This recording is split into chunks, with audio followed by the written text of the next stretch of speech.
அஸ்ஸலாமு அலைக்கும். Hi friends, welcome back to my channel. இன்றைக்கு ஒரு இன்ட்ரெஸ்டான வீடியோடு உங்களை சந்திக்கிறேன். இன்றைக்கு கோகோனட் தோசை எப்படி செய்யுதுன்னு பார்ப்போம். ஈஸியான முறையில் உங்களை வீட்டிலே செஞ்சு எடுத்துக்கேளு. எப்படி செய்யுதுன்னு லாஸ்ட் வரை ஸ்கிப் பண்ணால் பாருங்கள். புதுசாக பார்க்குறவங்க மறக்காமல் சப்ஸ்கிரைப் பண்ணி பக்கத்தில் பெல் பட்டனை கிளிக் பண்ணி ஆல் ஆப்ஷனை கொடுங்க. அப்போ தான் இதில் வர வீடியோ நோட்டிஃபிகேஷனை வந்து சேரும். இந்த வெள்ளை இருந்து இந்த கோகோனட் தோசை எப்படி செய்யுதுன்னு பார்ப்போம். வீடியோ லாஸ்ட் வரை ஸ்கிப் பண்ணால் பாருங்கள்.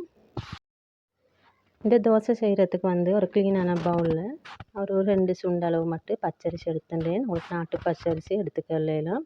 எடுத்த பிறகு தண்ணி ஊற்றி நல்லா கழுவி எடுத்துக்கணும். ஒரு 2 முறை மட்டும் நல்லா தண்ணி ஊற்றி நீங்கள் அலசி கழுவிட்டு திரும்ப ஒரு தண்ணி ஊற்றி நீங்கள் ஒரு 5 ஹவர் மட்டும் ஊற வச்சுடுங்க. 5 ஹவர் ஊறின போகிறது இது நல்லா ஊறி வரும். உங்களுக்கு அரைக்கிறதுக்கு அப்போ ஈஸியாக இருக்கும்.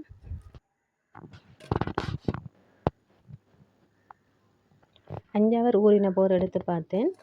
இப்போ உங்களுக்கு கையில் எடுத்து பார்க்க சொல்ல விளங்கும் அரிசி நல்லா இப்படி ஊறி வந்திருக்கணும். அப்போ தான் உங்களுக்கும் இதை அரைச்செடுத்துக்கலாம். இப்படி கையால் நொறுக்கி பார்க்க சொல்ல இப்படி அரைஞ்சி வரணும்.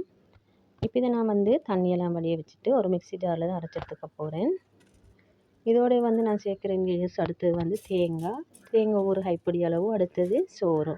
உங்களுக்கு சமைச்ச சோறு ஒரு கைப்பிடி அளவு சேர்த்துக்கலாம். இந்த அரிசியோடு அரைக்கிற டைமுக்கும் அதோட தேவையான அளவு தண்ணி சேர்த்துக்கோங்க. இதெல்லாம் போட்டு இந்த பெட்டர் நீங்கள் அரைச்செடுத்து தோசை செய்யச்சல் தோசை நல்லா வெள்ளையேன்னு வரும் தோசை. அதோட டேஸ்ட்டும் நல்லா இருக்கும். எந்த வித உளுந்து ஈஸ்டொன்னும் சேர்க்காம தான் இந்த தோசை செய்கிறேன்.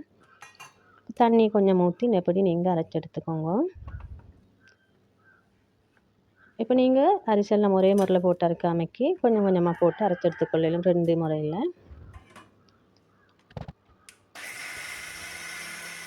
நீங்கள் அரிசி அரைக்கிற டைமுக்கு பல்ஸ் முறையில் அரைச்சி எடுத்துக்கோங்க. எப்படி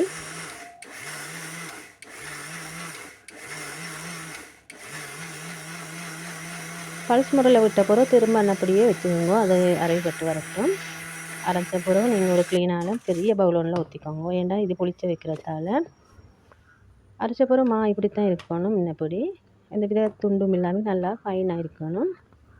இப்போ இதை நான் பவுலுக்கு மாற்றினேன். மாற்றின பிறகு அடுத்த அரிசியும் போட்டு அரைச்சி எடுத்துக்கணும். இதுக்கு நான் ஐஸ் கியூப் 2 3 சேர்த்து அரைச்சி எடுத்துக்க போகிறேன். ஏன்னா கொஞ்சம் மிக்ஸி சூடாகிட்டுது. அதனால் உங்களுக்கு சூடாகாத மிக்ஸின்னா உங்களுக்கும் தொடர்ந்து அரைச்சி எடுத்துக்கலாம். நான் 2 ஐஸ் கியூப் போட்டு இதையும் திருப்பி அரைச்செடுத்துட்டேன். எல்லாம் அரைச்செடுத்து ஒரே பவுலில் மாற்றினேன்.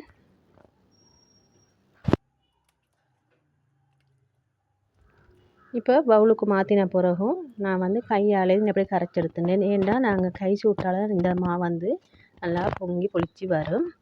இப்படி கையால் ஒரு 5 நிமிஷம் மட்டும் எப்படி கரைச்செடுத்துக்கணும். கரைச்செடுத்த பிறகு இதை அப்படி மூடி வச்சிடணும். ஒரு ஓவர் நைட் இல்லைன்னா ஒரு 10 தொடங்க 15 ஹவர் மட்டும். உங்களுக்கு குளிர்காலமாக இருந்தால் கொஞ்சம் புளிக்கிறதுக்கு டைம் எடுக்கும். இப்போ நான் இது அடுத்த காலையில் தான் பார்க்குறேன். நைட் ஃபுல்லாக ஊற வச்சுட்டேன். ஊரெல்லாம் புளிச்ச வச்சுட்டேன் மாவை. இப்போ மாவு நல்லா புளிச்சு வந்துச்சு. இப்போ இதை நான் தோசை சுட்டு எடுத்துக்க போகிறேன். இப்படின்னு பார்ப்போம். மாவை நல்லா எப்படி கரைச்சி விட்ட போகிறேன். இதோட நான் உப்பு 1 டீஸ்பூன் அளவு சேர்த்து அதையும் நல்லா கரைச்சி விட்டுட்டேன். இப்போ உங்களுக்கு இந்த மாவு பட்டர் தோசை பதத்துக்கு இருக்கணும், ஊற்றுற பதத்துக்கு. இப்போ மாவு கொஞ்சம் இருக்க மாதிரி இருந்தால் கொஞ்சம் தண்ணி சேர்த்துக்கோங்க. சேர்த்து அப்புறம் நல்லா கலந்து விட்டுக்கோங்க. நீங்கள் தோசை சுடுற ஃபேன் எடுத்துக்கொள்ளலாம். இல்லாட்டி ஒரு நான்ஸ்டிக் ஃபேன் எடுத்துக்கொள்ளலாம். எடுத்த பிறகு கொஞ்சம் ஆயில் பூசிக்கோங்க. என்னப்படி ஃபஸ்ட் தடவை பூசினா போதும், திருப்ப பூச தேவையில்லை. தோசை சுடுற மாதிரி ஒரு குழிக்கரண்டி அளவு ஊற்றி இன்னப்படி சுட்டு எடுத்துட வேண்டியதான். இன்னப்படி தோசை ஒரு பக்கம் வெந்த பிறகு திருப்பி போட்டு சுட்டு எடுத்துட வேண்டியதான். இன்னப்படி தான் இருந்துச்சு தோசை. நல்ல டேஸ்ட்டாக இருந்துச்சு. இது இன்ஷால்லா நீங்கள் ஒரு ட்ரை பண்ணி பாருங்கள். இதுக்கு உங்களுக்கு சட்னி கறிகளோடையும் தொட்டு சாப்பிடலாம். இந்த வீடியோ பிடிச்சிருந்தால் மறக்காமல் லைக் பண்ணி ஷேர் பண்ணிக்கோங்க. இன்னும் ஒரு இன்ட்ரெஸ்டான வீடியோ சந்திக்கும் வரை தேங்க்ஸ் ஃபார் வாட்சிங்.